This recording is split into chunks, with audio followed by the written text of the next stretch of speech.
Get ready for the countdown. 10, 9, 8, 7, 6, 5, 4, 3, 2, 1, 0.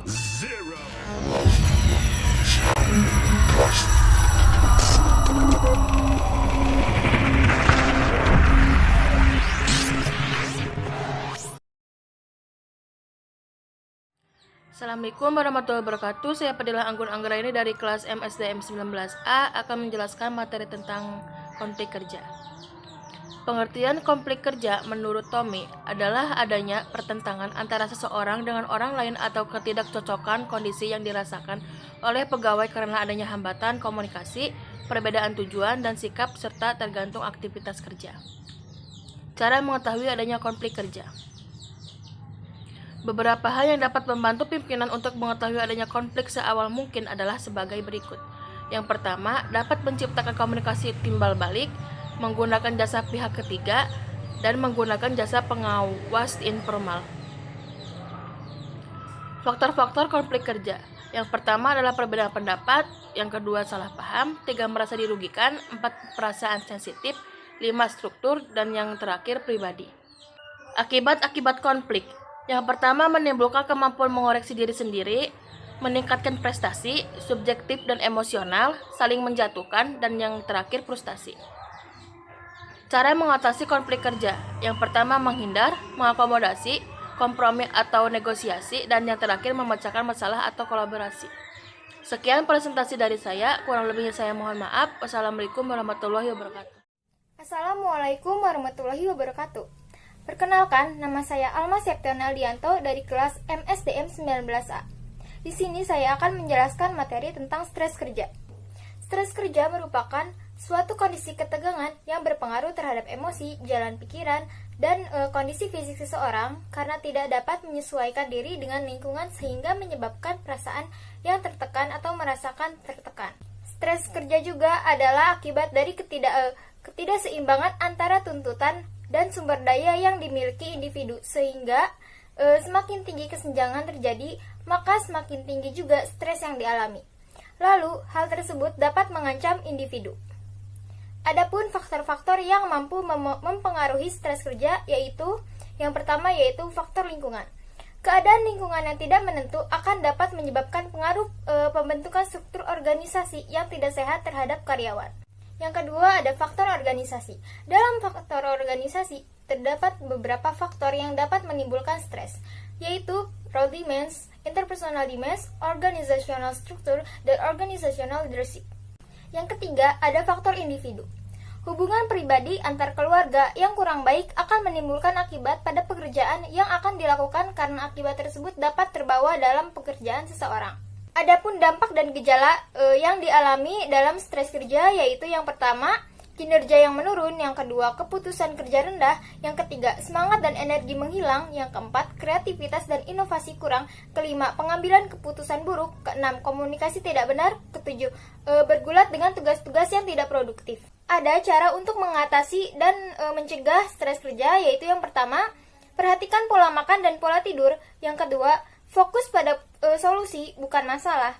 Yang ketiga, sharing dan buka obrolan positif di tempat kerja. Yang keempat, menciptakan lingkungan kerja yang nyaman. Yang kelima, menggunakan waktu dengan efisien. Yang keenam, hindarilah konflik. Yang ketujuh, beristirahat atau berliburlah sejenak. Demikian materi yang dapat saya sampaikan. Kurang lebihnya mohon dimaafkan. Wassalamualaikum warahmatullahi wabarakatuh. Assalamualaikum warahmatullahi wabarakatuh. Perkenalkan, nama saya Yuniar Aprilia Anggraini. Di sini saya akan menjelaskan tentang lingkungan kerja. Lingkungan kerja yaitu kehidupan yang mencakup sosial, fisik, dan psikologi dalam perusahaan yang mempengaruhi kinerja dan produktivitas karyawan. Lingkungan kerja yaitu terbagi menjadi dua, yaitu ada lingkungan kerja fisik dan lingkungan kerja non-fisik. Lingkungan kerja fisik yaitu keadaan yang berbentuk secara fisik dalam tempat kerja.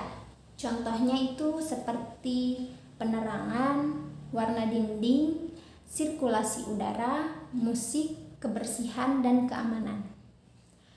Lingkungan kerja non-fisik yaitu hubungan keseluruhan yang berada dalam urusan pekerjaan. Contohnya seperti struktur tugas, desain pekerjaan, pola kerjasama, pola kepemimpinan, dan budaya organisasi. Assalamualaikum warahmatullahi wabarakatuh. Perkenalkan, nama saya Fitriani. Saya dari kelas MSDM 19A. Di sini saya akan menjelaskan tentang kesehatan dan keselamatan kerja. K3 adalah bidang yang terkait dengan kesehatan, keselamatan, dan kesejahteraan manusia yang bekerja di sebuah institusi maupun lokal proyek. K3 adalah memelihara kesehatan dan keselamatan lingkungan kerja. K3 juga melindungi rekan kerja, lindungan pekerjaan, konsumen, dan orang lain yang juga mungkin terpengaruh kondisi lingkungan kerja. K3 cukup penting bagi moral, legalitas, dan finansial. Semua organisasi memiliki kewajiban untuk memastikan bahwa pekerja dan orang lain yang terlibat tetap berada dalam kondisi aman. Praktik K3 meliputi pencegahan, pemberian sanksi, dan kompensasi, juga penyembuhan luka dan perawatan untuk pekerja dan menyediakan perawatan kesehatan dan cuti sakit.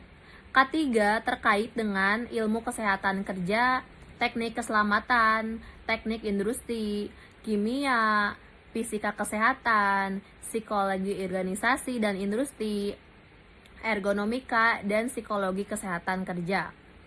Contoh kesehatan dan keselamatan kerja: jangan ceroboh ketika bekerja, lengkapi diri dengan alat-alat kesehatan kerja, selalu tanggap terhadap keadaan, dan selalu memeriksa alat kerja. Bismillahirrahmanirrahim. Di sini saya akan menjelaskan kesehatan dan keselamatan kerja. Kesehatan dan keselamatan kerja K3 merupakan salah satu upaya untuk menciptakan tempat kerja yang aman, sehat, bebas dari pencemaran lingkungan, sehingga dapat mengurangi dan atau bebas dari kecelakaan kerja dan penyakit akibat kerja yang pada akhirnya dapat meningkatkan efisiensi dan produktivitas kerja. Keselamatan berasal dari bahasa Inggris, yaitu kata safety, dan biasanya selalu dikaitkan dan keadaan terbebasnya seseorang dari peristiwa kecelakaan atau nyaris celaka. Keselamatan kerja secara filosofi diartikan sebagai suatu pemikiran dan upaya untuk menjamin keutuhan dan kesempurnaan baik jasmani maupun rohani, tenaga kerja pada kasusnya dan manusia pada umumnya, serta hasil budaya dan karyanya.